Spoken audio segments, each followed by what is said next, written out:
Bonsoir à tous qui suivez ce mini-marathon des rencontres de Sophie 2021 consacré au peuple. Ce soir, nous terminons avec une table ronde autour de l'art populaire. C'est une des façons qu'a le peuple de se réaliser. L'art populaire peut poser plusieurs questions. Est-ce que l'art populaire, c'est celui qui est fait pour le peuple, c'est-à-dire celui qui réussit, l'art qui devient célèbre?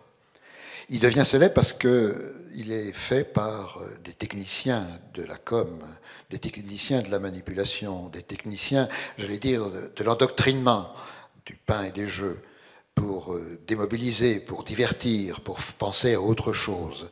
On s'occupe du peuple en lui donnant des moyens de se divertir.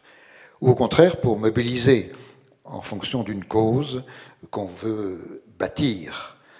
Le cinéma du nazisme en est un exemple, les fêtes républicaines en sont un autre exemple. Un art populaire parce qu'il réussit à mobiliser un peuple autour d'une cause commune, de chansons martiales en général. Un art fait pour le peuple, mais ça pourrait être aussi compris comme un art fait par le peuple. Et c'est peut-être pas la même chose. Un art fait par le peuple, c'est-à-dire qu'un art dans lequel nous trouvons nos racines. On recherche des pratiques anciennes, il y a des historiens qui collectent les chansons, les danses, les musiques anciennes, et qui se retrouvent comme un peuple, formant un peuple, parce qu'ils ont en commun des choses communes.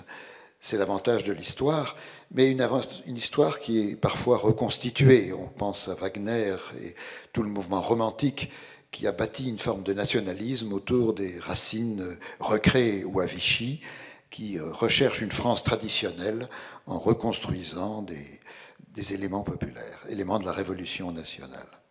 Dans notre civilisation, mais de façon peut-être moins politisée, quand c'est l'art des gens simples, opposé à l'art académique, à l'art savant, à l'art d'une classe sociale élevée, un art qui est peut-être plus proche de celui du populisme. Ça me fait penser un peu aux gens qui, dans notre région, cherchent nos racines celtiques pour essayer de se retrouver autour de quelque chose de plus simple que tout ce qui est superfétatoire dans la technique contemporaine. Ou alors, l'art fait par les peuples primitifs, les peuples qui nous entourent, le folklore, comme l'on dit maintenant, dans un terme qui a quelquefois été suspecté de souligner l'étrangeté, de souligner la différence, d'être d'une certaine façon raciste ou colonialiste quand on parle d'un art extérieur, de gens primitifs. En fait, est-ce que toutes ces formes d'art faites par des peuples n'est pas actuellement perdue par la mondialisation? Est-ce qu'il n'y a pas un art populaire universel qui submerge les différentes racines nationales, les différentes trouvailles régionales de façon mondialisée? Et est-ce qu'on n'est pas manipulé par Walt Disney, par l'ensemble des studios et qui ont les moyens techniques pour penser à ce qui sera populaire? Ou est-ce qu'au contraire, dans tout cela, la réalité est mixte? Est-ce que ce n'est pas un mélange de tout cela qui fait de quelque chose un art populaire qui a du succès, qui est adopté parce qu'on se retrouve dans un art? Les chansons de notre jeunesse, qui ont été certainement manipulées par toutes des techniques de communication, nous retrouvons tous ceux de ma génération, qui n'est pas la vôtre, tout jeune que vous êtes, mais dans ma génération à moi, on se retrouve avec un certain nombre de chansons que je ne vous citerai pas parce qu'elles vous paraîtraient complètement démodées.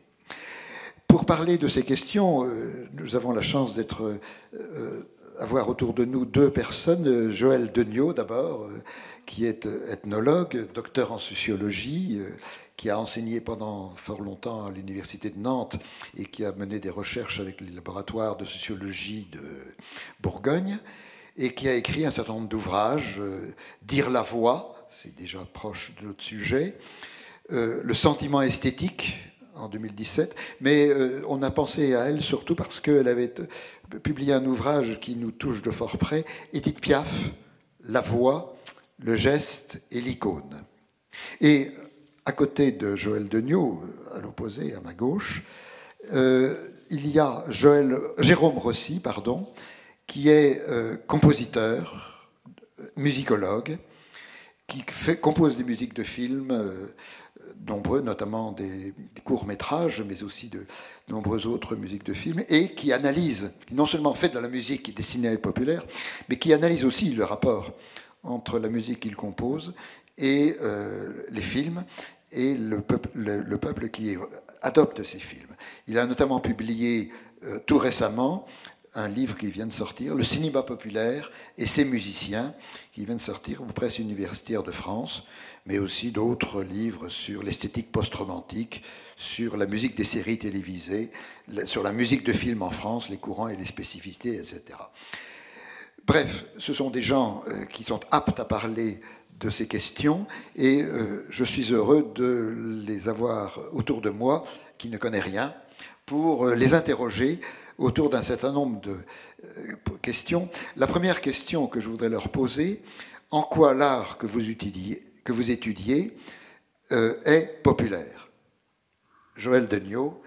Je commence. D'abord, Jérôme ensuite. Pourquoi dites-vous que Édith Piaf est populaire? Alors je dis d'abord que la chanson, ça fait... Disons que j'ai commencé à étudier la chanson, je n'ai pas étudié que la chanson en sociologie, mais j'ai quand même commencé par un colloque et institutionnalisé un peu la chose autour d'un colloque sur la chanson réaliste en 1997, donc ça fait quand même un certain temps.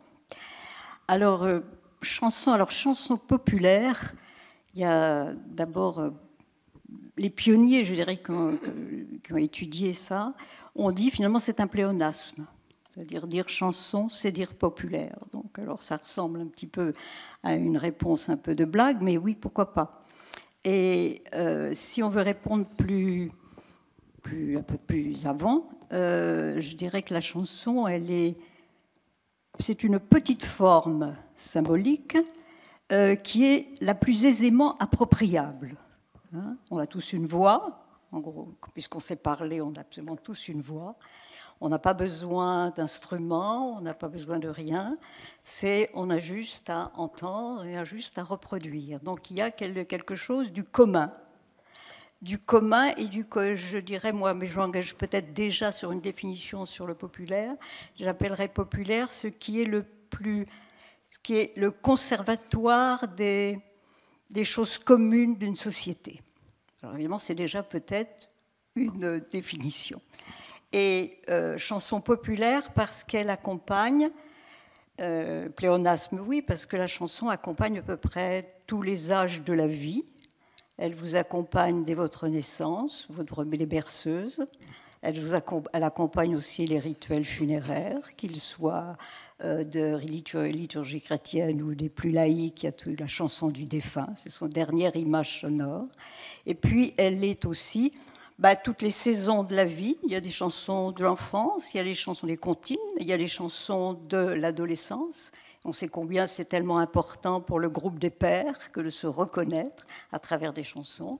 Et puis les chansons de la vie adulte c'est des formes, je disais petites formes, c'est-à-dire tellement malléables, enfin tellement familles, qui accompagnent toutes les pratiques. Le travail, la danse, la fête, les anniversaires, etc. Quelque chose de familial et de familier tout au long de la vie. À la fois malléable et présent partout. Présent partout. Autrement dit, on a tous, alors c'est pas, suivant les générations, ce ne sont pas les mêmes cadences, ce ne sont pas les mêmes rythmes, ni les mêmes refrains, mais on est tous plus ou moins peuplés de chansons. D'accord. Et le cinéma populaire ? Pourquoi est-ce qu'il est populaire? Il n'est pas présent partout et il n'est pas malléable. Alors, donc moi, je parle un peu plus de la musique de film, mais c'est vrai que par-delà la musique de film, ça pose la question effectivement du cinéma. Là, je pourrais dire aussi, est-ce qu'il existe un cinéma qui ne soit pas populaire? On peut aussi se poser la question, comme la chanson. Le cinéma est produit par une industrie, il faut quand même le savoir, une industrie qui mobilise beaucoup de monde, une industrie qui coûte cher, une industrie qui a tout intérêt à être rentabilisée par des entrées pour être vue.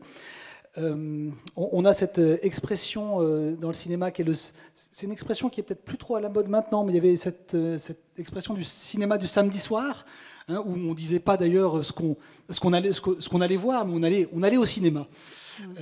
Donc ça c'est déjà peut-être une exception.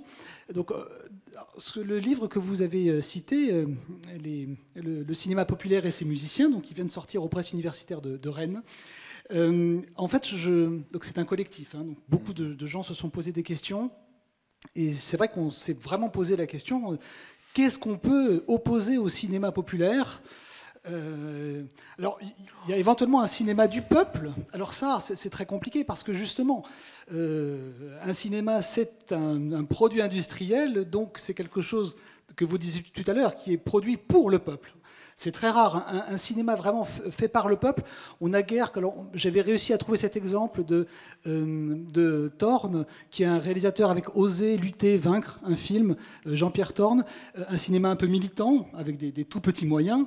Hein, mais c'est vrai que le cinéma, c'est un art, voilà, un art de masse qui est fait à destination du peuple. C'est très rare d'avoir un cinéma fait par le peuple. Alors, la seule chose qu'on peut opposer à ce cinéma populaire, c'est une expression qui a fait fortune dans les années 50, hein, c'est le cinéma d'auteur. C'est finalement l'idée que peu importe finalement l'histoire qu'on va raconter, ce qui est intéressant, hein, c'est l'idée qui est défendue par André Bazin et Truffaut, hein, les cahiers du cinéma, Godard, Chabrol, Rivette, voilà, Romer dans la fin des années 50. Et c'est effectivement, peu importe finalement l'histoire qu'on va raconter, ce qui importe, c'est la manière. Chabrol disait qu'il n'y a pas de petit ou de grand sujet, c'est la manière dont on va s'emparer d'une histoire. Et finalement, on voit que le basculement du cinéma populaire au cinéma d'auteur, c'est finalement celui d'un cinéma de producteur, finalement à celui d'un auteur, quelqu'un qui va avoir une patte, une marque, qui ne va pas seulement raconter une histoire, seulement prendre un scénario, rassembler un casting d'acteurs importants, mais qui va essayer de raconter une histoire de façon personnelle et élaborer au fur et à mesure une véritable œuvre à travers ses films. Chaque film devient une espèce de petite pierre dans une œuvre personnelle. C'est ce qu'on cherchait par exemple à faire, voilà, Truffaut, Chabrol. Voilà. Donc c'est dans le cinéma, j'ai l'impression que, et encore maintenant, hein, on voit bien comment le cinéma hollywoodien est vraiment très clairement un cinéma populaire avec la production de blockbusters. Mais même aux États-Unis, il y a aussi un cinéma américain indépendant qui serait plus justement dans ce cinéma d'auteur. Maintenant, le cinéma d'auteur peut tout à fait être populaire parce que on prend des films de Claude Chabrol, certains ont fait largement 1 million d'entrées, La Cérémonie et d'autres. Donc là encore, la frontière est quand même poreuse. Alors maintenant que vous avez montré un peu ce qu'était pour vous cet art populaire, est-ce que vous pourriez dire, de façon un peu plus intime peut-être, pourquoi vous vous y êtes intéressé à ce cinéma ou à cette musique ? Est-ce qu'à partir de votre propre carrière, vos propres intérêts, est-ce que vous y êtes intéressé parce que c'était populaire ou bien parce que vous êtes arrivé secondairement au fait que c'était populaire? Et est-ce que vous vous intéressez surtout à la musique parce que vous êtes musicologue et que la musique populaire, c'est une annexe à laquelle il faut bien s'intéresser? Ah ben là, vous me faites vraiment parler de moi. Bah oui, ah mais c'est le jeu. Là, ça remonte vraiment à l'enfance. C'est-à-dire que moi, j'ai une formation très classique qui est passée par une formation à l'école de musique, puis au conservatoire de Paris. Et en même temps, j'ai suivi des cours à l'université en musicologie. Mais c'est vrai qu'à côté de ça, j'ai toujours développé un petit jardin secret. Je me suis mis à improviser très très tôt. C'est un scoop alors. Voilà. Et dès 7-8 ans, je m'amusais à composer des petites chansons, justement, faites avec... C'est mon grand-père qui en écrivait les paroles. Et du coup, là, j'ai toujours eu un pied comme ça, un petit peu institutionnel, dans un cursus très académique, et puis vraiment un autre complètement dans l'improvisation et les chansons. Et c'est vrai que... on va tout de suite rejoindre, je ne veux pas trop parler de moi quand même, mais tout de suite rejoindre notre thème. C'est vrai que dans les études de musicologie, telles qu'on les entend, telles qu'elles sont encore... pratiquer, le populaire, la musique populaire reste un petit peu en creux, c'est-à-dire c'est un continent qui est assez peu évoqué. Méprisé ? Au conservatoire, l'accordéon, Oui, oui, oh, je dirais, de moins en moins quand même, parce que maintenant il y a quand même une recherche universitaire sur la musique populaire. Il y a une association, il y a de plus en plus de postes de professeurs, donc elle commence à gagner ses galons de culture légitime. Le jazz aussi a fait son entrée dans la musicologie. Mais c'est vrai que ça reste encore très très marginal, et c'est sans doute pour ça que moi je me suis amusé, une fois mon doctorat en poche, à faire une sorte de coming out. Je me suis dit, je vais aller vers un domaine encore plus underground dans la musicologie, qui est celui de la musique de film. Et ce qui me fascine dans la musique de film, c'est que finalement, dans le médium cinématographique, il n'y a plus de haut, il n'y a plus vraiment de bas, il n'y a plus de culture savante, plus de culture populaire. À partir du moment où on a une matière musicale enregistrée, parce que la musique de film, c'est un enregistrement, finalement, Mozart, Claude François. Même combat. Je dirais que ce qui compte, c'est l'effet qu'on va souhaiter avoir sur le spectateur. Et voilà, il y a besoin d'une minute 30 de musique, quel effet on veut, et finalement les deux se retrouvent presque à égalité pour le réalisateur, en fonction d'un effet souhaité. Et je trouve ça tout à fait fascinant, peut-être un petit peu postmoderne aussi, mais à ce moment-là, le cinéma, la bande-son cinématographique serait un peu postmoderne avant l'heure, enfin dès les années 30 finalement, voire même avant, parce qu'il y avait déjà, dans le film muet, il y avait déjà des gens qui accompagnaient les films aussi bien avec des bouts de l'héroïque de Beethoven qu'avec des chansons de boulevard. Donc le cinéma, très tôt, s'est vraiment emparé de la culture populaire et l'a mélangé complètement à la culture savante. On va revenir peut-être sur la définition de la culture savante aussi. Certainement, oui, mais maintenant, on a encore un petit peu la partie. Est-ce que vous acceptez, Joël Deniau, d'être aussi, de faire un coming out, de faire un coming out, très votre aisément. rapport à Edith Piaf? Comment est-ce que vous êtes venu là, vous intéresser à la chanson? À la chanson que je fais. Oui, il faut dire des choses très, très personnelles finalement. Je crois que moi, je suis dans un bain populaire dans mon enfance, quoi. Je suis d'un milieu ouvrier et puis la chanson, elle explose le dimanche à la radio. Tout d'un coup, la pièce est envahie par l'accordéon, envahie par des chansons qui demandent pour son ami, etc., pour un tel, pour l'anniversaire d'eux, et on entend les chansons. Et je dirais qu'à la limite, c'est un moment joyeux. C'est un moment joyeux de l'enfance, ça emplit l'espace, et donc quelque chose, évidemment, m'arrive. Mais c'est beaucoup plus longtemps après, dans ma carrière professionnelle, que je rejoins ces premières émotions qui sont dans l'enfance, qui ont été inscrites, qui ont été enfouies. Mais il y a aussi le fait que j'entre après avoir fait de la philosophie, tout le monde, personne n'est parfait. J'entre dans la sociologie, parce que c'est dans l'année 70, et on parle beaucoup de Marx, et on parle de Marx en général dans les amphithéâtres, et je ne comprends rien à ce qu'on dit dans les amphithéâtres, et avec la philosophie, je ne comprends pas du tout. La philosophie ne permet pas du tout de comprendre ce qu'on dit dans les amphithéâtres. Et je vais voir du côté de la sociologie, où on parle beaucoup du marxisme. Et j'entre dans un monde... et du coup, je vais basculer dans la sociologie et j'entre dans un département qui s'est fondé autour des années 68, et puis j'arrive moi dans les années 70, un peu après, et se fonde un laboratoire qui était le laboratoire d'études de recherche sur la classe ouvrière. Autrement dit, là, on est tous plongés pour faire nos études et je rentre dans le bain, en quelque sorte, du monde ouvrier, qui est encore une fraction du populaire, mais qui n'est pas la même chose, oui.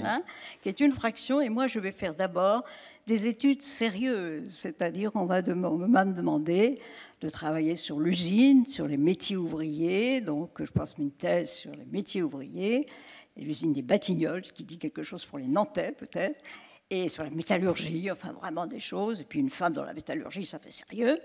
Et puis après, j'utilise sur l'habitat, moi je commence à me dire, habitat, ça serait plutôt populaire qu'ouvrier, parce que c'est très mélangé, il y a très peu d'identification ouvrière vraiment dans l'aménagement des décors intérieurs. Enfin, il y a des identifications ouvrières, mais il y a souvent la femme, si elle est employée, les enfants sont là, ont d'autres influences, donc j'arrive dans une quelque chose de populaire, de pas seulement ouvrier. Et la chanson Et la chanson, elle est aussi, elle fait partie du décor là-dedans. Mais moi, j'ai pas encore atteint mon autonomie. Je suis avec des directeurs, mon directeur de recherche qui me dit non, faut pas dire populaire, faut dire ouvrier.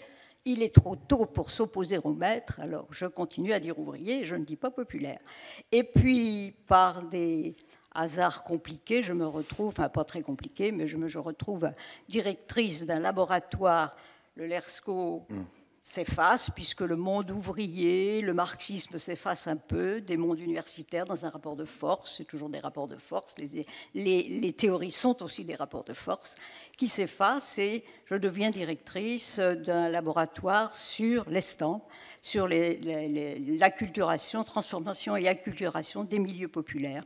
Et étant directrice, ce qui donne quand même une certaine souveraineté, eh bien, et par ma fonction, et par ma capacité à décider d'eux, eh bien, je décide de rejoindre mes premiers amours, qui avait été ce choc enfantin de la chanson, et j'en fais donc votre objet. Mon objet d'étude. Alors, en quoi est-ce que la sociologie vous permet d'avoir un objet alors, c'est qui est l'art populaire? Alors, en plus, quelle est la caractéristique du sociologue pour aborder l'art populaire? Alors, théoriquement, l'objet chanson devrait ou être... ethnologue. Ou l'ethnologue, je suis plutôt ethnologue et anthropologue. Oui. Mais théoriquement, ça devrait être un matériau, mais c'est un document fantastique. Ça parle des générations, de l'intergénération, ça parle du temps long, ça parle de la mode, ça parle des événements importants. C'est-à-dire que là, on a quelque chose d'extraordinaire. Bon.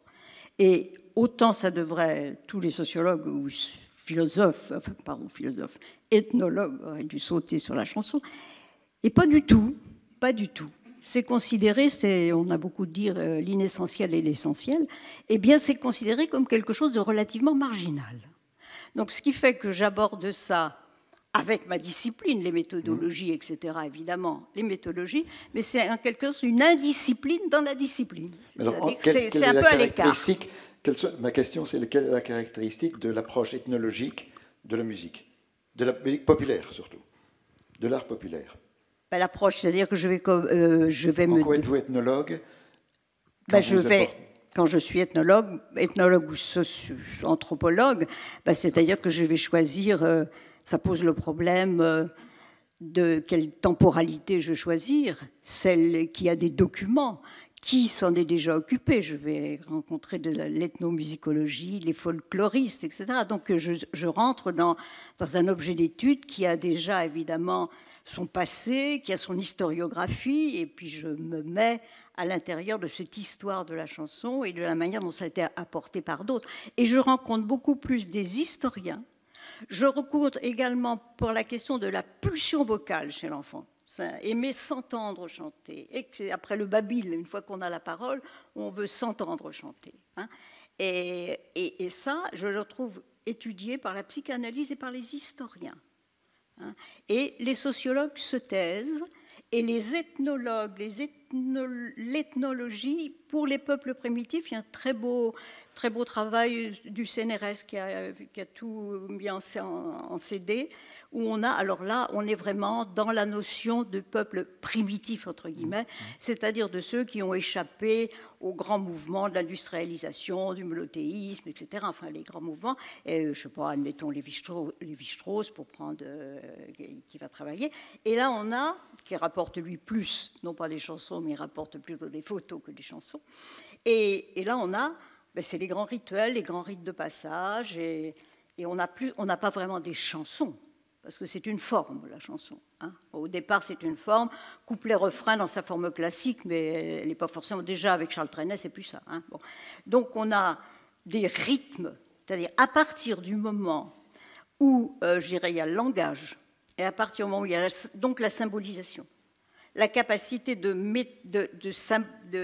faire des métaphores, en quelque sorte. À partir du moment où on a ça, eh bien, on a tous les peuples les plus primitifs qu'on puisse trouver, eh bien, ils vont danser, rythmer, cadencer tout leur rythme. Ce qui vous intéresse comme ethnologue, c'est donc le rythme, c'est Oui. les symboles utilisés, Oui. c'est la façon dont ça constitue un groupe ethnique. Oui, l'ethnie, sauf qu'attention, je dis, moi je suis ethnologue et sociologue quand même, c'est-à-dire que je vais étudier plutôt la chanson, je ne vais pas aller du côté, de ces sociétés mises à l'écart, d'une société tribale. Enfin bon, je vais étudier la chanson. En gros, on a des documents.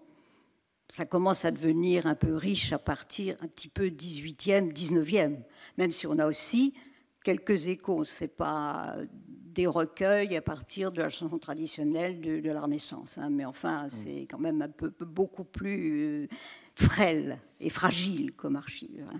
Donc là, moi, j'entre dans... je suis quand même du côté des sociétés d'après la Révolution française. Enfin, ce qui vous intéresse, c'est le symbole, c'est le rythme. Oui, le symbole et le rythme. C'est la constitution du groupe à partir de la chanson. À partir de la chanson. D'accord. Et Jérôme, comme musicologue, quelle est votre approche de la chanson de film, de la chanson populaire, du film populaire? Comment en êtes-vous venu? En quoi votre discipline colore-t-elle votre approche? Alors, juste peut-être, on part tout de suite vraiment, je comprends bien, puisque Joël Degnaud est spécialiste de chansons, mais c'est vrai qu'il y a aussi plus large, ce qu'on appelle la musique populaire. Hein. C'est vrai qu'il n'y a pas non plus de la chanson, c'est ce que je veux aussi un petit peu dire par rapport à la musique de film. C'est-à-dire qu'il y a, voilà, on songe à des grandes musiques d'Ennio Morricone, voilà, qui sont tout aussi populaires que des chansons. Donc oui, alors qu'est-ce qui m'intéresse dans la chanson, finalement? Quelles sont les exigences de votre discipline pour aborder le populaire, les musiques populaires, enfin, peu comme l'ethnologue a pas des contraintes, mais des structures méthodologiques. Oui, mon approche, elle est essentiellement analytique, c'est-à-dire ce qui m'intéresse finalement, c'est comment comment la chanson se renouvelle finalement constamment. Ce sont presque toujours les mêmes schémas qu'on retrouve. Hein. Alors il y a des formes, il y a la forme strophique, avec une petite ritournelle à la fin de chaque strophe qu'on retrouve. Il y a la forme couplet-refrain. Et finalement, c'est un petit peu ça que je cherche à identifier dans les chansons. Alors, la chanson, c'est aussi, donc c'est une forme, alors, attention, je suis en train de repartir sur la chanson. C'est vrai que... Mais bon, si je reste encore un tout petit peu sur la chanson, c'est vrai que ce qui est vraiment fascinant, c'est de voir comment, finalement, à partir d'un noyau toujours le même depuis presque des centaines d'années, enfin plus d'une centaine d'années, puisque là, il y avait déjà des chants populaires, justement, pendant c'est la grande affaire du 19e siècle, hein, que de s'intéresser, de collecter les chants populaires. Et donc moi j'essaye analytiquement de voir comment les choses évoluent, comment parfois juste à un intervalle près les mélodies diffèrent.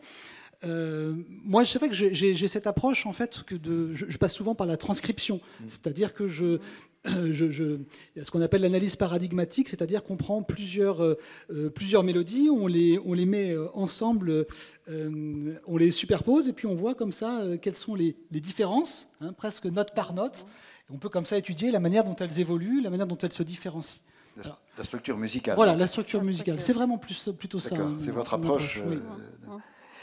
Alors, à partir de cette description que vous avez faite, d'où parlez-vous en quelque manière, on pourrait avancer un peu, mais peut-être et se poser maintenant la question qu'on a abordée déjà en partie, art populaire en quel sens? Je vais faire une distinction peut-être un peu à la louche en introduisant ce débat. Est-ce que c'est l'art fait par le peuple ou est-ce que c'est l'art fait pour le peuple? Qu'est-ce qui caractérise le populaire dans les domaines que vous travaillez? Pourquoi dites-vous que c'est populaire? D'accord.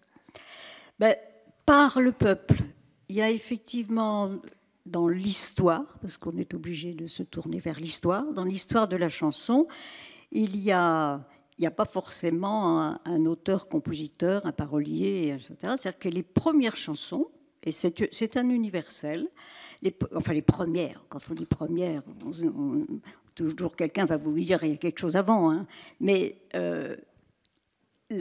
c'est le travail, c'est-à-dire la cadence du travail. J'avais travaillé sur des archives locales, aussi en même temps, j'ai fait quelque chose sur les chansons d'ouvriers, justement, et sur les archives locales, et les premières chansons qu'il y avait sur les quais, donc on est au début 19e, c'est des chansons qui sont les dockers se passent, les ballots. Et c'est la cadence du travail. Et la cadence du travail crée, alors peut-être pas la forme chanson, mais elle crée quelque chose. Donc c'est immanent au geste du travail. Et ça, on va le retrouver, c'est comme les work songs dans les champs de coton, quoi. C'est-à-dire, ou les chansons des draveurs au Canada, c'est-à-dire que c'est un universel. Donc le geste du travail et la coopération de l'effort, quoi, la coordination d'effort fait du chant. Et il y a même chansons qui étaient considérées comme très productives par les patrons parce que ça accélérait le travail. Donc il y a le corps collectif du travail produit de la chanson. Et alors ça, c'est du peuple. Et il y a aussi toutes ces chansons qui vont être, qu'on va dire, qui sont de la tradition orale, qu'on va dire anonyme. Il y avait forcément quelqu'un qui les faisait, qui en trouvait les paroles et qui en prenait le timbre, parce qu'à la limite, il n'y avait pas de mélodie, on prenait un timbre, etc. Et on l'adaptait à des circonstances. Et il y a toutes ces chansons qui circulent, et là, on est 18e, 19e, toutes ces chansons qui circulent, qu'on dit anonymes, et qui sont liés à des métiers, et pas à des métiers, des métiers éponymes, les marins, dans la métallurgie, et puis aussi ce que j'avais trouvé autour du fleuve, des petits métiers de l'interface, c'est-à-dire les petits métiers ambulants, ou alors le barbier, ou alors celui qui raconte les nouvelles locales. C'est-à-dire que ça fait circuler, comme un journal, des systèmes d'événements, de la localité. Donc il y a là quelque chose qui est fait par le peuple. Et puis après, il va y avoir autre chose. Oui, en fait, la musique, en tout cas jusqu'à un certain moment, elle est, surtout quand c'est de la musique populaire, elle a vocation à être utile, en fait, à être utile à la communauté. Je rajouterais juste peut-être la catégorie des berceuses, dans cette idée d'une chanson utile. Elle a le bercement de l'enfant qui induit aussi un rythme. Bien sûr. Donc ça, c'est fait pas... on n'a pas une profession qui s'autonomise, qui est là pour dire que... À ce moment-là. Mais il y a d'autres moments où il y a une industrie. Alors bien sûr, et ça se passe à la fin du 19e.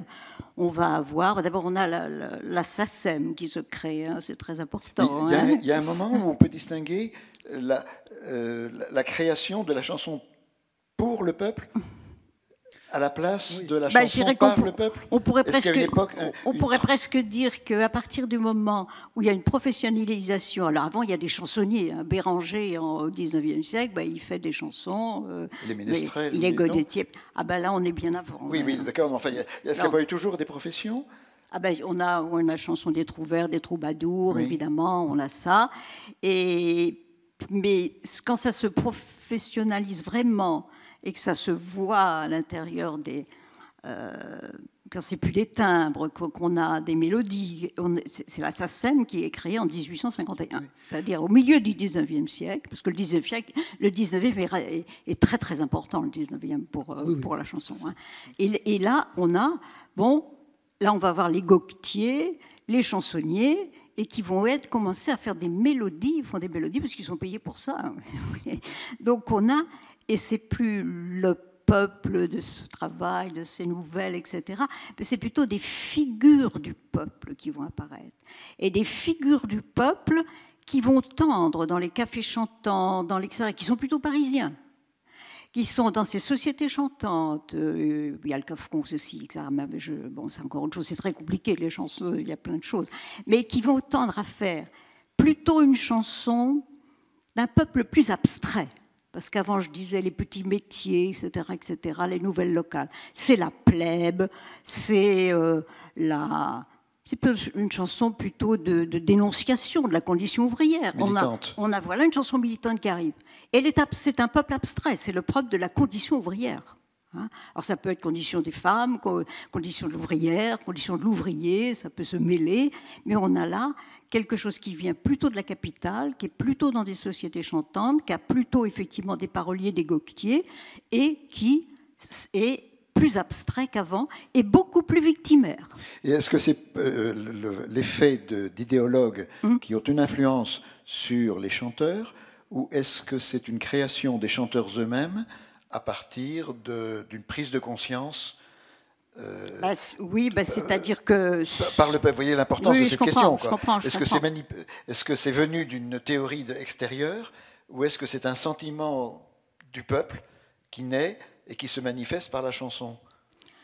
Là, c'est interactif, certainement, parce que ces ouvriers-là s'organisent. Enfin, il y aura la commune à un moment donné. Hein. Donc, c'est-à-dire qu'il y a de l'émeute. C'est-à-dire qu'on voit bien se monter à l'intérieur de cette chanson une dénonciation d'un mode de conditions de vie, de destins sociaux, etc.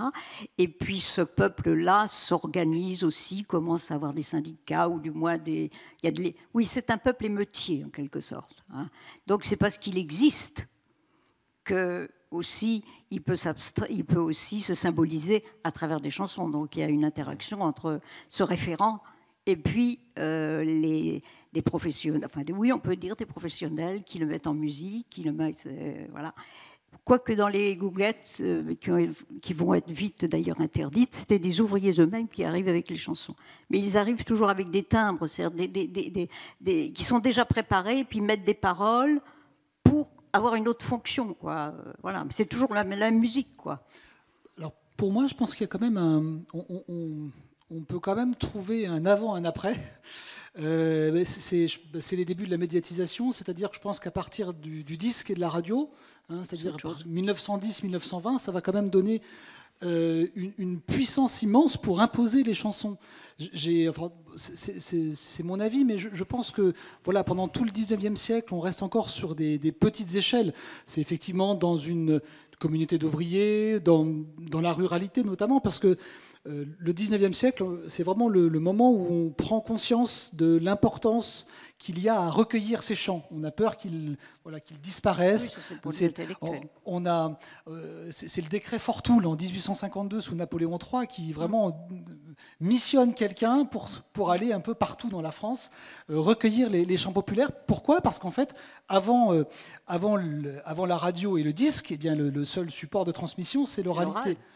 C'est d'ailleurs c'est sans doute la ligne de partage entre la musique savante, qui est une musique qui a besoin de l'écrit pour exister, qui peut se permettre une certaine forme de complexité parce qu'elle est à l'écrit. On va revenir sur l'idée peut-être de simplicité aussi de la chanson, c'est important. Mais je pense qu'il y a une vraie ligne de partage ici entre le type de transmission. Jusqu'au 19e, il y a la transmission écrite d'œuvres savantes et la transmission orale d'œuvres populaires. Et c'est vrai que le disque vient vraiment complètement changer la donne. Mais avant de passer au disque, 30 secondes, si vous permettez, pourquoi a-t-on éprouvé le besoin de recenser les chansons populaires? Il y avait au nom de quoi? Quelle était l'idéologie? Voilà. Je pense que ça, c'est l'industrialisation du 19e, c'est-à-dire le fait que les campagnes se vident petit à petit. Il y avait une conscience de perdre quelque chose on perdait ces chansons. Pourquoi? Qu'est-ce qu'on perdait? Mais ça, c'est des racines. C'est une conception traditionnaliste de la société. On a besoin d'assurer nos racines. C'est-à-dire que oui, c'est ça. C'est Johann Herder, philosophe. C'est le romantisme. Le romantisme, voilà. On est dans les 1700, fin 18e, effectivement. Pour qui, en fait, la nation n'existe que par ses racines. Voilà, c'est ça. Le peuple est près de la terre, c'est lui qui a raison, c'est lui qui théorise un peu l'idée de génie du peuple. Donc tout ce qui vient du peuple est à préserver, fait vraiment l'objet d'une grande admiration. Et toutes ces idées-là, elles sont aussi... Donc, il faut d'abord collecter les contes. Les frères Grimm vont aussi faire ça, mais c'est vraiment l'idée d'une... Voilà, la vérité est du côté du peuple, et c'est là qu'il faut aller se ressourcer. Et ça se perd. Et ça se perd. Et tout au long du 19e, donc, il y a cette idée de collecte. Et en même temps, il y a aussi le projet dont vous avez un tout petit peu parlé au début, c'est-à-dire il y a le peuple est près de nation, est près de nationalisme. Et donc, il y a aussi l'idée que ce qui vient du peuple peut aussi servir à créer une communauté, à créer une nation. Et donc un projet politique qui se met petit à petit en place autour du chant populaire, avec l'idée d'un opéra, l'idée d'un opéra qui serait populaire. Hein, ça, on trouve ça Wagner. Wagner, mais oui, Wagner, c'est en faisant référence vraiment à la mythologie, plus à la mythologie vraiment qu'à la musique. Il le fait un petit peu dans Les Maîtres chanteurs, mais il met en perspective la tradition. Mais je pensais à des gens comme Smetana, par exemple, avec voilà d'un coup, j'ai plus les brandebourgeois de Bohème, ou encore Glinka en Russie. Oui. C'est pareil, La vie pour le tsar. En fait, dans ces opéras-là, il est question de mettre le peuple sur scène, de montrer ses coutumes et de se servir aussi du chant populaire. Hein, donc, mais pourquoi? Donc voilà, la collusion entre à la fois d'un côté l'idée de conserver tout ça et l'idéologie politique nationaliste qui n'est pas loin. Mais c'est parce qu'en fait, voilà, il n'y a pas encore moyen donc là, on a affaire à quelque chose qui est fait vraiment par le peuple, voilà, qui est anonyme. Oui, mais qui est rassemblé, qui est assemblé effectivement par des gens qui ont la connaissance. Par quelqu'un qui est anxieux de maintenir une nation, de construire une nation. Oui. C'est les deux à la fois. Oui. Il y a une source, mais il y a aussi une... Non ? Pardon. Oui. Moi, je pense qu'il y a une volonté politique, parce que il y a une volonté politique de réconciliation, parce qu'après la Révolution française, il y a réconcilié, surtout que le 19e est plein de soubresauts politiques, c'est moins qu'on puisse dire. Donc il y a réconcilié. Donc il y a un facteur, c'est à la fois les savants qui ont leur propre intérêt, et puis vient à la fin, commence à arriver une ethnologie aussi. On a besoin d'aller voir les coutumes, c'est-à-dire on se retourne, non pas vers les primitifs, mais vers, à la limite, les ruraux qui sont nos propres primitifs. Voilà, exactement. Donc on va aller rechercher tout ça, et là, bon, il y a les rites, et dans les rites, on retrouve de la musique, on retrouve de la chanson, et c'est plus ou moins recueilli, d'ailleurs. Des fois, c'est simplement des paroles, on n'a pas forcément la musique, ou à la limite, on l'a fait, c'est assez faux, parce qu'on l'a fait à la limite, on l'a fait rechanter alors que la chanson, elle était en situation, et qu'on la met dans une autre situation pour l'enregistrer. Mais bon, c'est compliqué. Ce qu'on peut faire. Des fois, même les chanteurs populaires ne font pas deux fois la même version. Voilà. C'est très compliqué. Bien sûr, c'est comme les conteurs. Oui. Au départ, on écrit ça, les gens qui viennent collecter écrivent ça à la main, et puis après, il y aura les cylindres. Hein. Moi, je parlais, bien sûr, en France aussi, mais partout en Europe. C'est vraiment quelque chose qui se passe en Russie, en Tchécoslovaquie. Oui, on a en Norvège, il y a Grieg, il y a voilà, dans tous les pays, il y aura Sibelius en Finlande. C'est vraiment un mouvement européen. Mais alors, il y a quelque chose qui m'étonne, c'est que quand on a commencé à préparer cette table ronde, vous m'avez dit peuple et populaire, c'est pas du tout la même chose. L'art populaire, d'une certaine manière, ça n'a rien à voir avec le peuple. On parle de deux choses différentes. Et puis là, vous êtes en train de me dire, oui, mais l'art populaire a été rassemblé par des gens qui ont la préoccupation de la nation. Ils sont partis de données qui peut-être n'avaient rien à voir avec la préoccupation des nationalistes. Mais il n'empêche que les rassemblements, la mise en exergue, est bien la marque de quelqu'un qui est préoccupé par la question du peuple. Quel est le rapport pour vous entre populaire et peuple ? Est-ce que ce sont deux choses différentes, comme vous le disiez quand on a commencé à préparer, ou bien est-ce que cette table ronde vous amène à retourner votre chemise ? Mais on peut pas. C'est-à-dire que c'est un système en tension, quoi. C'est un système. C'est pas tout à fait la même chose. Et non, parce que justement, il existe. Alors, donc, on pourrait dire populaire, c'est donc ce qui vient du peuple. Hein, ce sont les créations du peuple. Mais alors, c'est valable pour tout ce qu'on est en train de raconter là, c'est valable pour le 19e. Mais c'est ce que je vous ai dit, c'est-à-dire qu'à partir du moment où la radio et le disque arrivent, et plus encore, après ce sera amplifié par toutes les nouvelles technologies, à ce moment-là, ce qui est populaire devient complètement loin du peuple, en fait. Ça devient ce qu'on va imposer, ce qu'on va pouvoir manipuler. Et le lien au peuple, à mon avis, se distend énormément. Tant que c'était le peuple qui était un peu le garant par transmission orale, là, on pouvait vraiment faire tracer une espèce d'équivalence entre le populaire et le peuple. Il me semble qu'après, il y a quelque chose qui devient de l'ordre de l'industrialisation, c'est l'industrie culturelle d'Adorno. C'est-à-dire qu'après, le peuple, finalement, il va aimer ce qu'on va lui demander d'aimer, il va aimer les stars, il va aimer le matériel high-tech qu'on met à sa disposition, enfin... Donc là, on commence à basculer, je pense, début du XXe siècle, avec la médiatisation. Ça change complètement. Et là, on ne peut plus considérer que peuple égale populaire, je pense. Et il y a une coupure historique nette, au point qu'actuellement, il y a une distance totale entre le populaire et le peuple. Les arts populaires ne sont plus des arts du peuple. Il y a eu des tentatives. C'est vraiment une vraie réflexion. Hein, ça. On est là pour ça. Mais il y a eu en tout cas, dans les années 70 par exemple, il y a eu un courant folk en France très important avec des groupes comme la Bamboche, Malicorne, Mélusine, où là il y avait vraiment l'idée de faire quelque chose qui soit pas forcément, alors qui soit pour le peuple, mais pour le coup qui soit pas du tout médiatisé. C'est un petit peu le courant aussi de...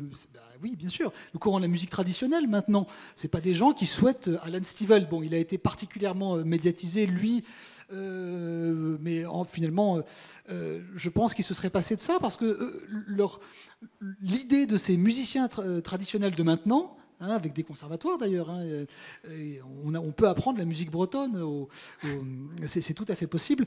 Ils recherchent, ces musiciens-là cherchent à jouer dans les fêtes, hein, cherchent à être vraiment populaires au sens fête traditionnelle.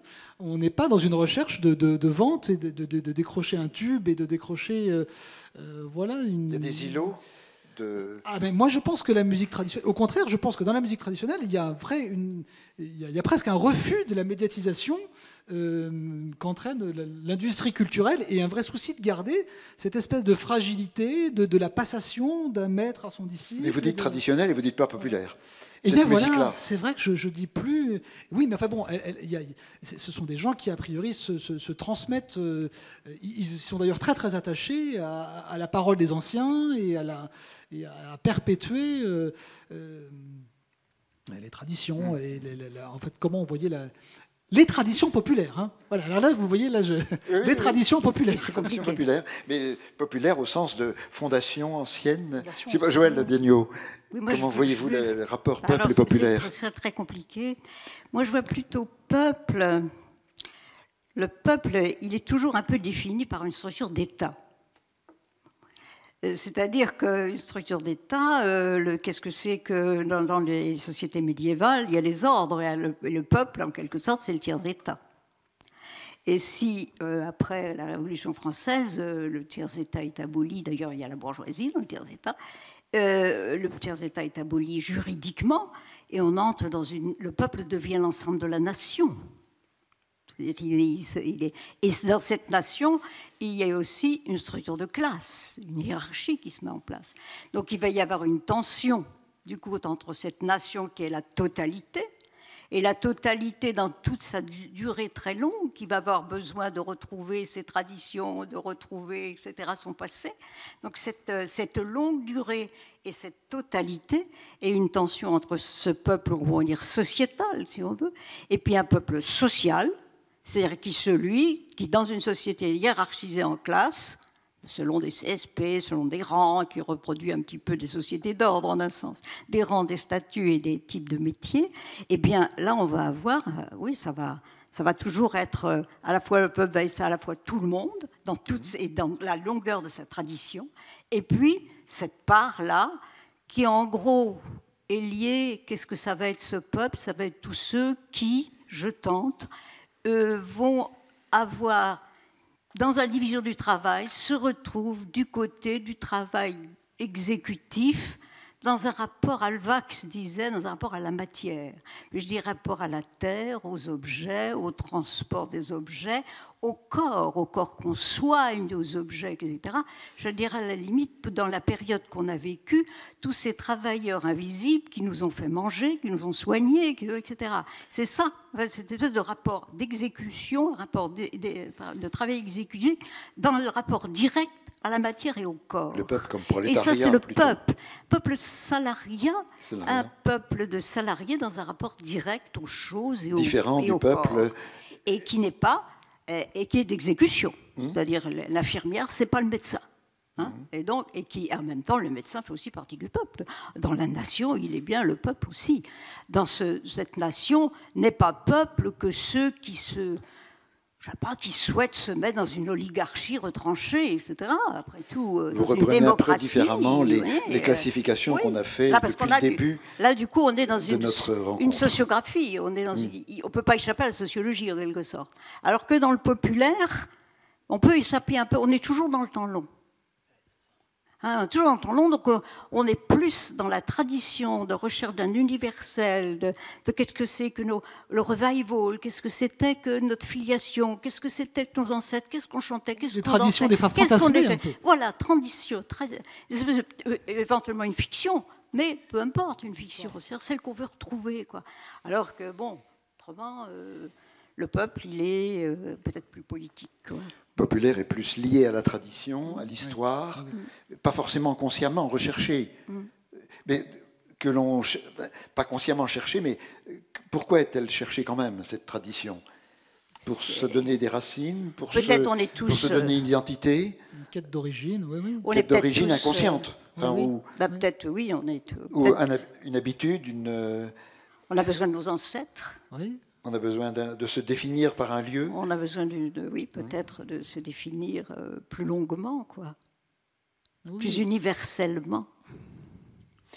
Et quel est le niveau de conscience de cette dimension populaire?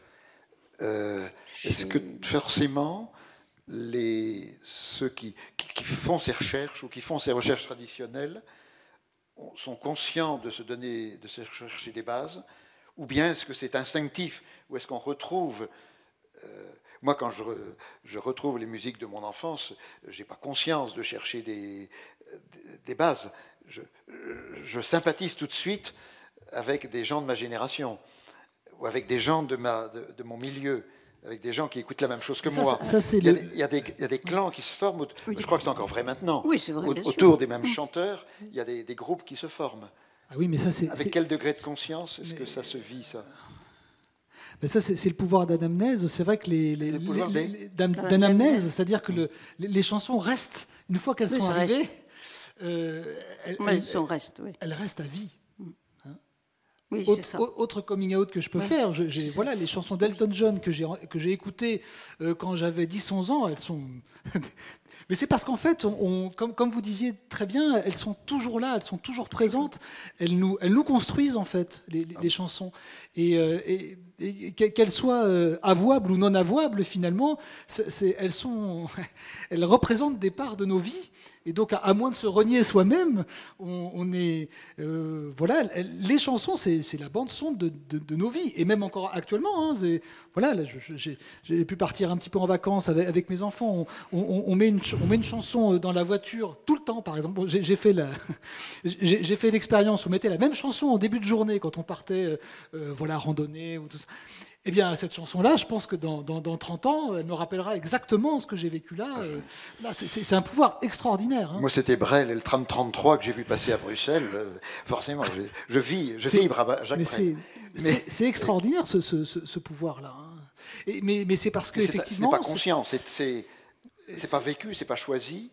Pour se donner Théodore Reck parlait de mélodies entêtantes. Hein, c'est des choses qu'une fois qu'elles vous tombent dessus, une fois que ça vous quitte plus.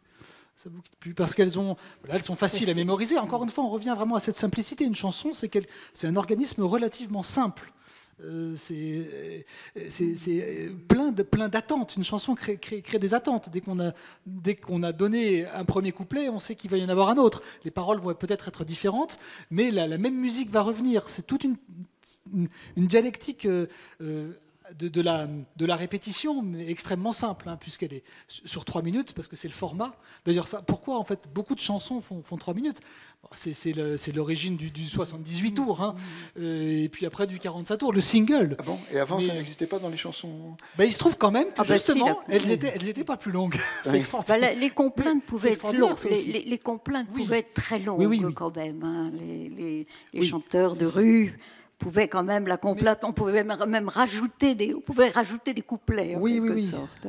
C'est quand même l'industrie du disque qui a formalisé quand même beaucoup. Qui formate quelque chose. Mais ceci dit, moi, le disque, oui, mais moi, ce que j'ai noté par rapport aux chanteuses réalistes que j'ai étudiées plus particulièrement, même avant Piaf, c'est que plusieurs refusent au départ le disque. C'est vraiment ce contact avec le public, même qui sont des premières formes de music-hall ou de petites salles, plus ou moins grandes d'ailleurs, qui ne sont pas forcément la forme music-hall qu'on connaît, mais c'est ce qu'elles veulent. Fréhel, qui est quand même une grande voix de la chanson réaliste, Fréhel refuse pendant tout un temps d'être enregistré. C'est Damia, là aussi la grande tragédienne.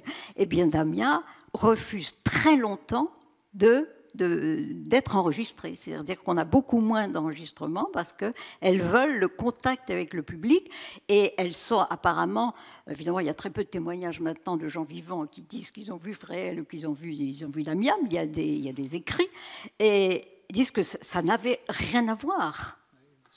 Ces paroles qui sont déjà plus lissées, c'est déjà plus du tout la même chose. Pourtant, elles en mettent le paquet, si j'ose dire, dans l'interprétation, mais c'est déjà plus tout à fait la même chose que lorsqu'on les était en face. Surtout, par exemple, l'expression gestuelle et la mobilisation du visage d'une Damia, c'est absolument extraordinaire pour les quelques traces qu'on a. Alors, quand on n'a que le disque, c'est rien à voir. Et là, pourquoi la Piaf, elle va être un peu une acmé, elle va être plus moderne. C'est-à-dire qu'elle va accepter. Elle va accepter de chanter, d'être enregistrée, de prendre un micro, parce qu'elle refuse les micros. C'est-à-dire que Fréhel, Damia, Germaine Lix, Nita Jo, enfin plein de gens, refusent le micro. Et là, on accepte, elle se fait enregistrer, donc elle rentre dans une certaine contemporanéité, tout en étant traditionnelle aussi, continuant la chanson réaliste pour la première partie de sa carrière, et puis autre chose après, elle s'adapte à autre chose. Ça me fait penser, vous parlez d'enregistrement, vous aviez prévu de nous faire entendre un enregistrement. Totalement oublié. On a tellement discuté. Est-ce que vous avez quelque chose à nous faire entendre on va entendre Piaf. Pourquoi? Pour dire quoi? Pour montrer quoi? Alors, on va d'abord entendre, puis après, on commentera. Bon, vous êtes sûr que c'est la bonne plage qui va passer? Oui, avec le soleil, avec ce soleil. Avec ce soleil, on avait envie de ne pas parler, de boire la vie à petites coulées sous le ciel superbe. Le long du talus, marchant à bras d'herbe et jupe collée, elle regardait d'un air triomphant ce jeune homme imberbe, ou encore presque enfant qui la désirait. Il aurait fallu presque rien, peut-être un geste de lui, un sourire d'elle qui lui dise bien. Il aurait fallu presque rien, peut-être qu'un oiseau s'enfuit avec un bruit d'aile, pour que tout soit bien. Pour que par-dessus le toit de l'usine, le long des murs gris, pour que par-dessus la route voisine, ses pavés gris, pour que par-dessus toutes les collines, pour que par-dessus toutes les forêts, pour que monte au ciel, sans cloche et sans noces, un amour de gosse qui purifierait.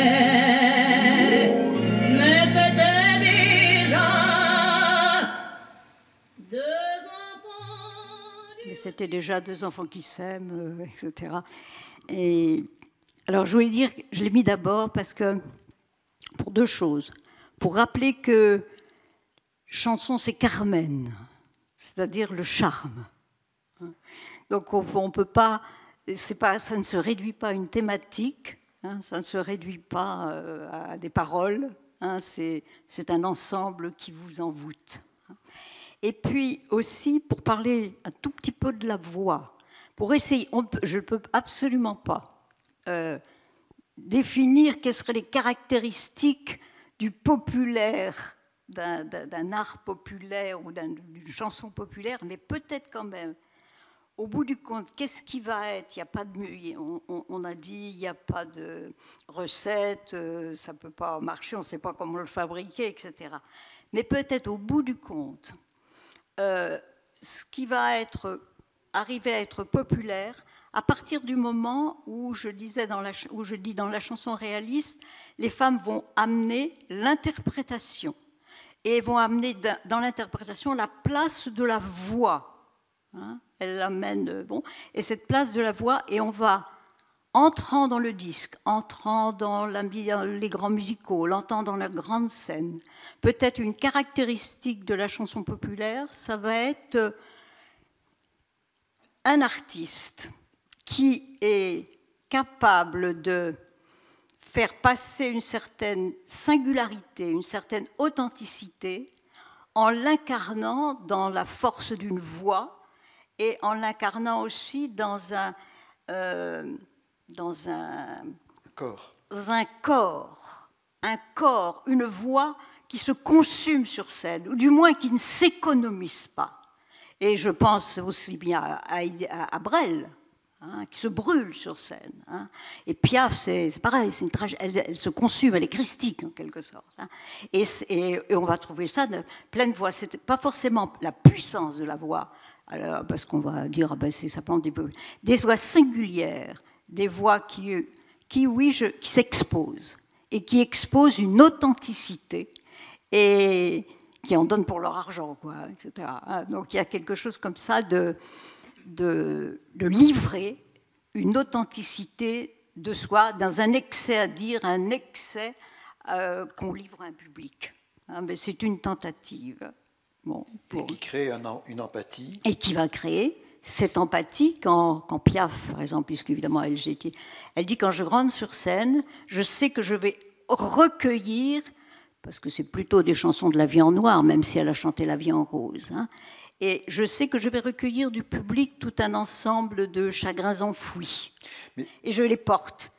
Et quand j'arrive dans les coulisses, elle est épuisée.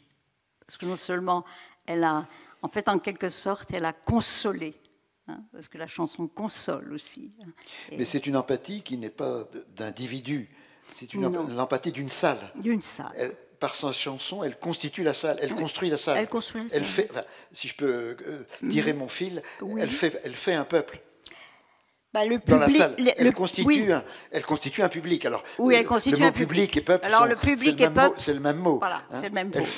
Elle fait construit à ce moment-là, qui est éphémère, évidemment. Et alors, si je peux étendre un petit peu, l'avantage que l'on a perdu en ce moment dans les salles de cinéma, où l'on ne va plus voir un film ensemble, mais où chacun voit un film séparément.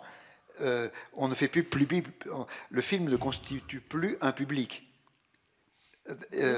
parce qu'on est chacun devant sa télévision, alors que quand on aime aller dans une salle de cinéma, pour vibrer de manière commune. Pour vibrer de manière commune, on ne sait pas ce qui se construit, mais l'art est populaire en sens où il fait le peuple dans la salle, un peuple limité. Non. Un peuple limité, éphémère, etc. Éphémère alors, parce qu'une fois qu'il se dissout... Et si je peux alors... Quelle heure il est ? C'est passionnant, il faudra qu'on avance un tout petit peu, mais peut-être le dernier point sur lequel je voulais aborder, parce que, et je vous y amène un peu, est-ce qu'il n'y a pas dans l'art populaire parfois une manipulation ?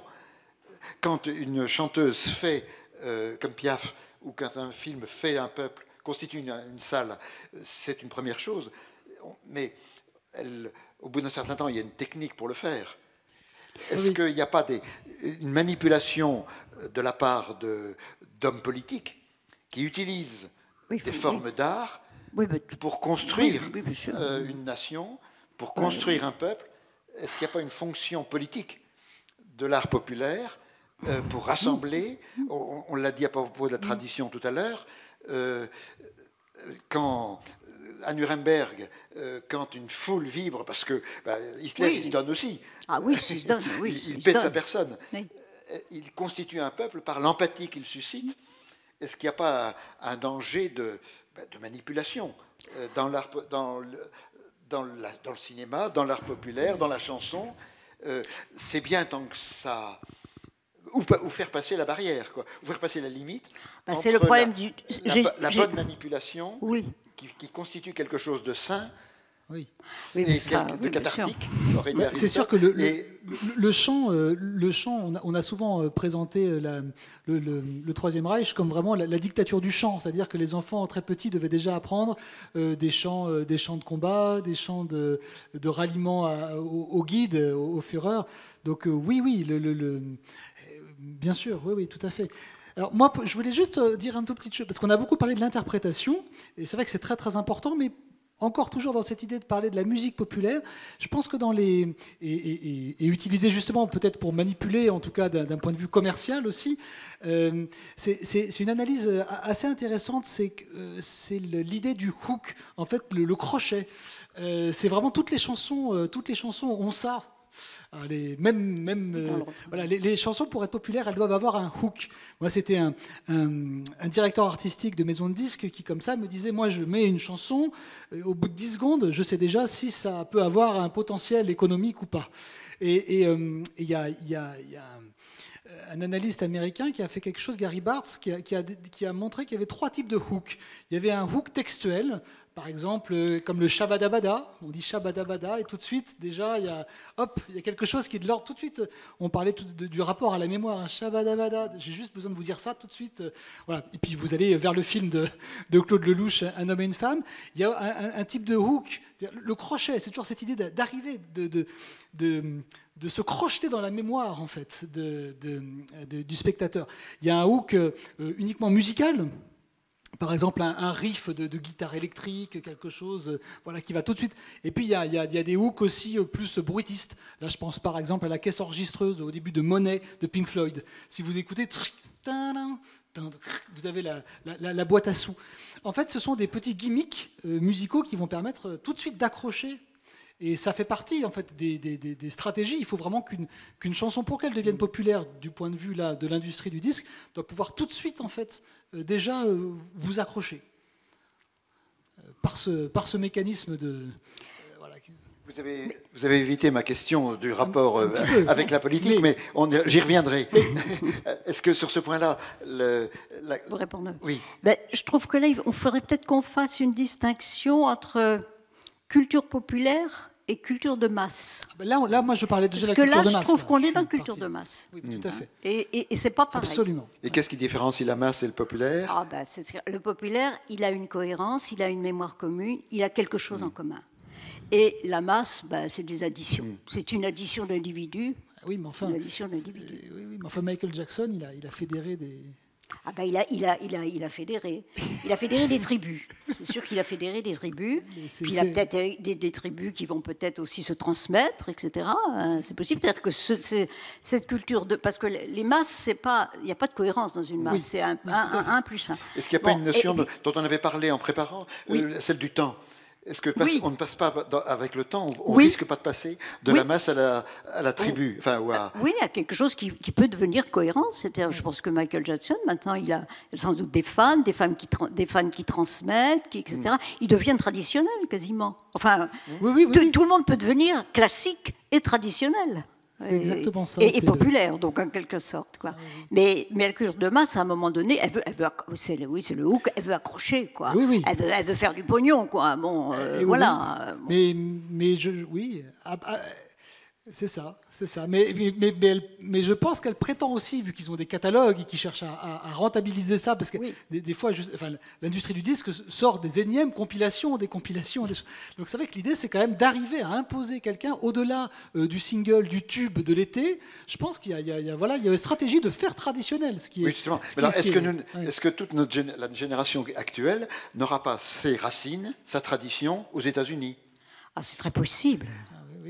Pour caricaturer, vous voyez ce que je veux dire? C'est très possible, c'est très possible. Est-ce qu'on n'est pas en train de bâtir Ah bon, on ne sait jamais, parce qu'ils peuvent avoir un revival, je ne sais pas, ils peuvent se retourner vers les chansons de leur grand-père, enfin, on ne sait pas. Enfin, bon. Mais le mouvement folk... Est-ce qu'il n'y a pas une imposition industrielle un soft pouvoir, d'une certaine manière, d'un pays qui impose une culture qui fait que notre tradition contemporaine devient une tradition américaine? Oui, bien sûr. J'ai l'impression qu'il y a quand même une chanson française qui résiste quand même pas trop mal. On s'en sort parce qu'on a je pense que la force de la chanson française, elle réside aussi dans les textes en fait, parce que le problème de la chanson américaine, c'est quelque part on aime ça, on sifflote ça, mais on ne sait pas toujours et il vaut mieux pas d'ailleurs savoir. Vaut mieux pas. Même les Beatles, vaut mieux pas. Oui, Yellow Submarine et autres. Ah, oui. Mais effectivement, oui, il y a peut-être, mais vous voyez, dans ce que vous disiez, le mouvement folk des années 70 français a été complètement sous influence des Dylan, Joan Baez, tout ça. Donc on leur a donné l'idée aussi de créer ce mouvement folk. C'est venu des États-Unis aussi. Donc maintenant, de toute façon, il y a une forme de mondialisation qui fait que les choses s'interpénètrent de manière sans doute assez complexe. Quelles seront les musiques traditionnelles de demain ? C'est compliqué.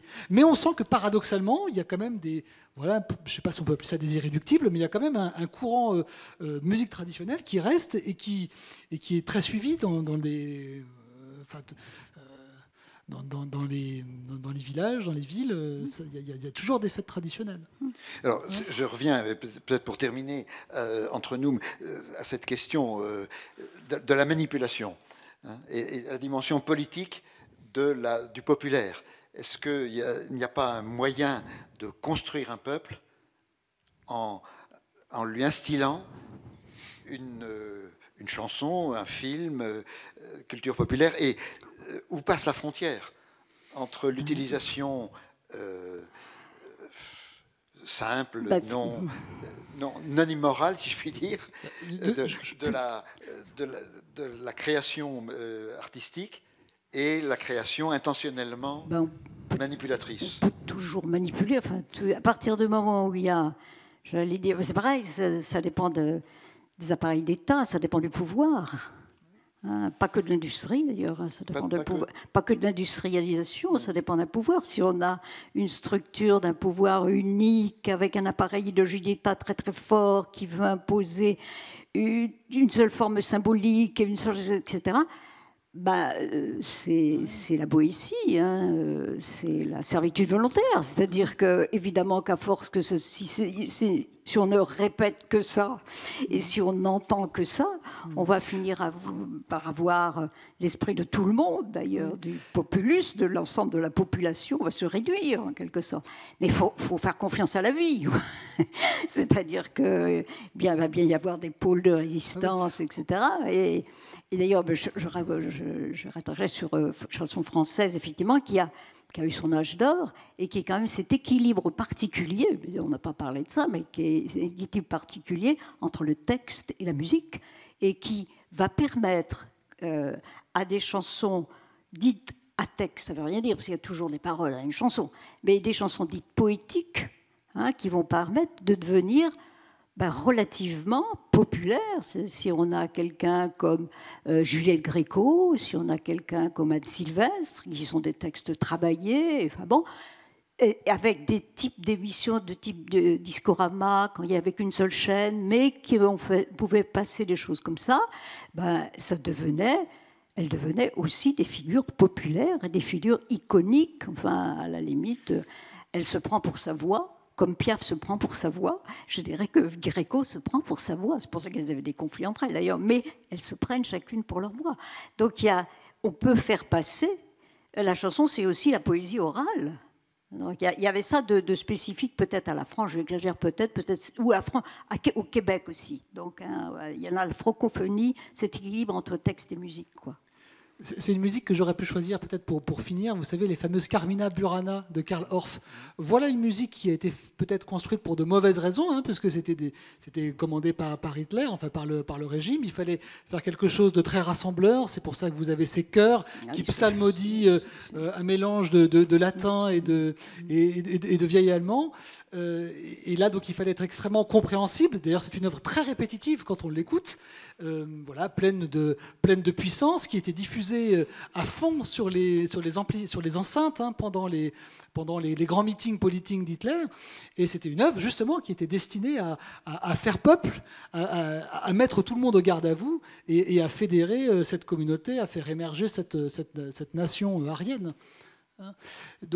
Et maintenant, je dirais que cette musique-là, vous l'entendez à chaque fois dès qu'on vous présente la finale de Coupe du Monde de rugby ou de tout ça, dès qu'il s'agit de valoriser, on va dire une force un peu supérieure, assez virile, cette musique-là, elle est extrêmement présente. Hein. Pam pam pam pam. Pam, pam, pam, pam, pam, pam, pam. C'est quand même... Tout le monde est au garde à vous. Hein. Donc voilà quelque chose qui a été créé pour être populaire, qu'il est devenu, même si ce n'était pas pour de bonnes raisons au départ, elle est restée encore extrêmement populaire. Et elle accompagne les matchs de foot et tous les teasers qu'on souhaite un peu musclés. Et on ne se méfie pas de ce que ça provoque en nous. Non, mais c'est populaire. Où passe la frontière? Est-ce qu'il y a un jugement éthique à passer dans ce domaine-là? Il faut qu'on arrête pour laisser peut-être un peu de place aux questions qui vont venir. Quel serait votre mot de conclusion de ce débat? Qu'est-ce qui vous a semblé, dans ce qu'on a dit, le plus important à chacun? Est-ce qu'il y a quelque chose que vous retenez, ou que vous n'avez pas eu le temps de dire et qui vous semble important, ou bien que vous avez dit et qui est pour vous... soit une découverte ou soit quelque chose sur lequel il faut insister?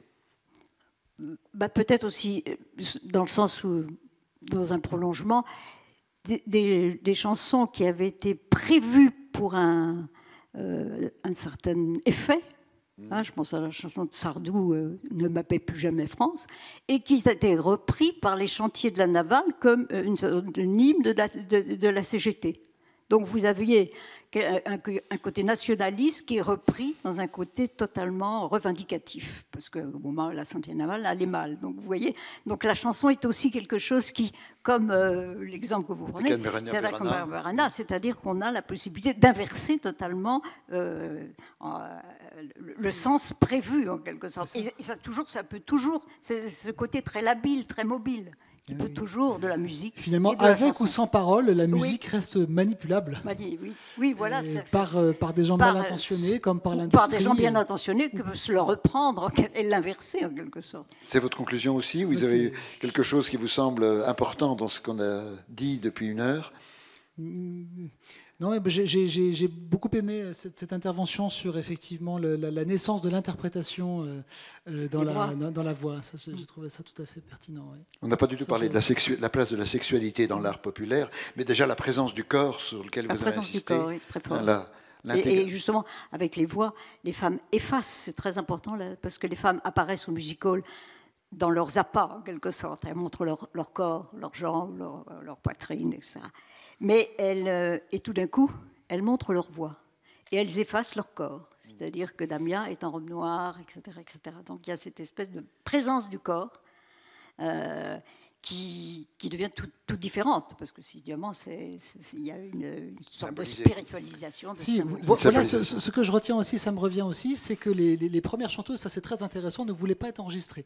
Donc elles étaient dans ce lien nécessaire au peuple vivant devant elles, rejoignant un petit peu justement les praticiens de musique traditionnelle et quelque part refusant la massification de l'industrie populaire. Et la distance du micro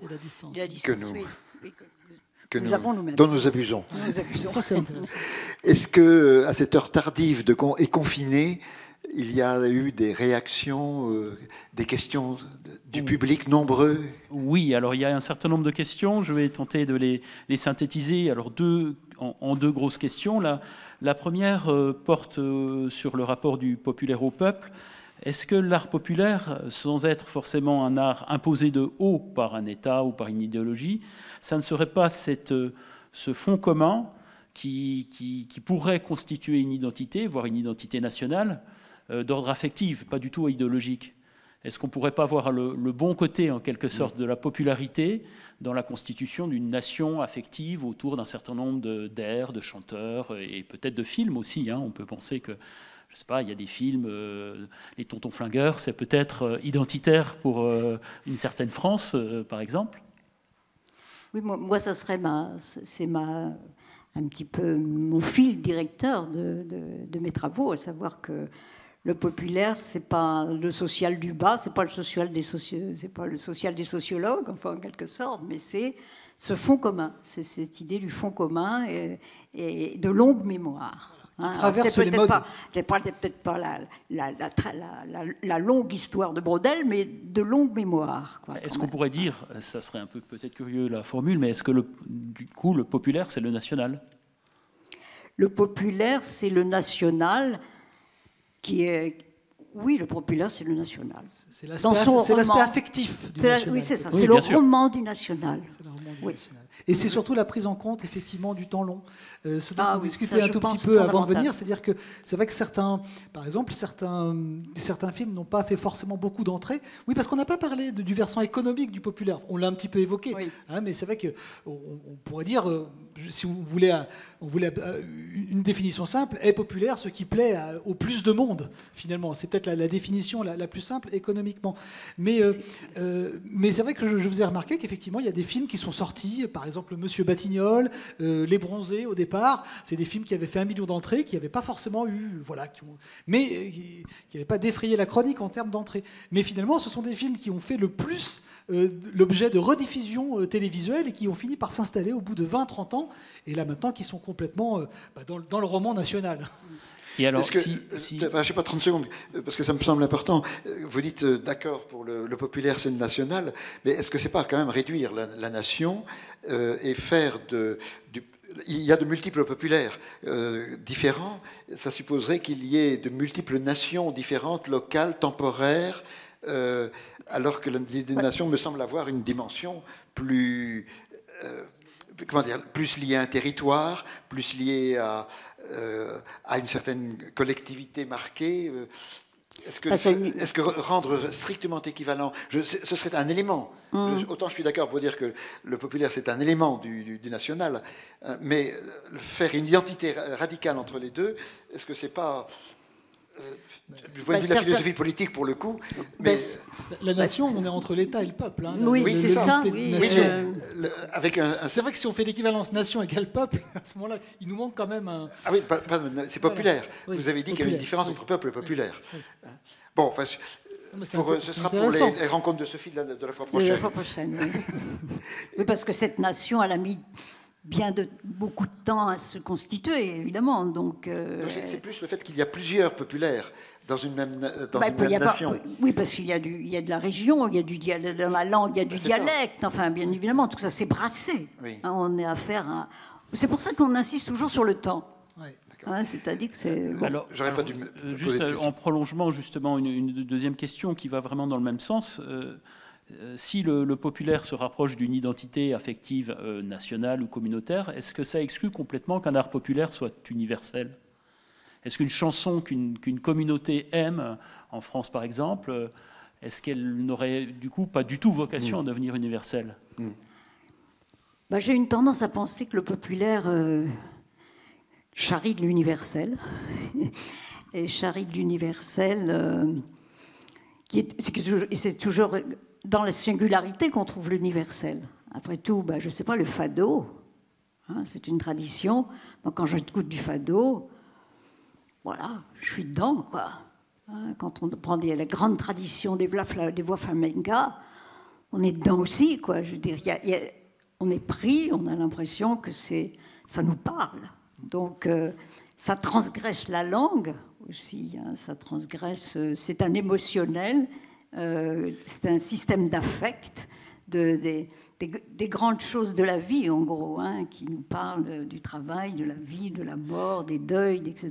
Donc, et je pense que c'est un universel qui est dans sa langue et dans sa fondé effectivement sur un territoire, mais c'est plus large, c'est plus que ça. Je crois que quand on regarde les grottes de Lascaux, à la limite, on est ému aussi. Le compositeur espagnol Manuel de Falla, début XXe siècle, disait de Debussy qu'il était plus espagnol que lui. C'est-à-dire que Debussy a fait un certain nombre de musiques dans lesquelles il se sert de l'idiome Espagne, La Nuit dans les jardins d'Espagne, par exemple.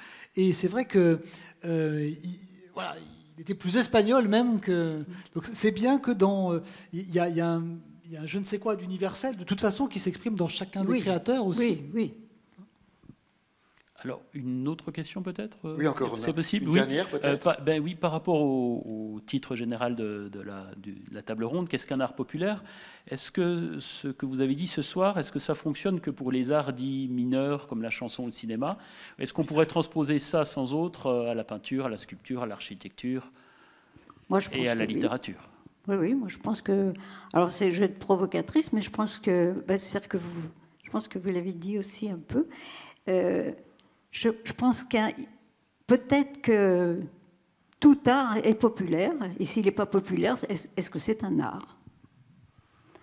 Je pensais, on a parlé de l'Allemagne, de l'Hitler, on peut passer aussi on peut penser à l'URSS. Je pense à quelqu'un comme Tarkovsky, auquel je me suis beaucoup intéressée.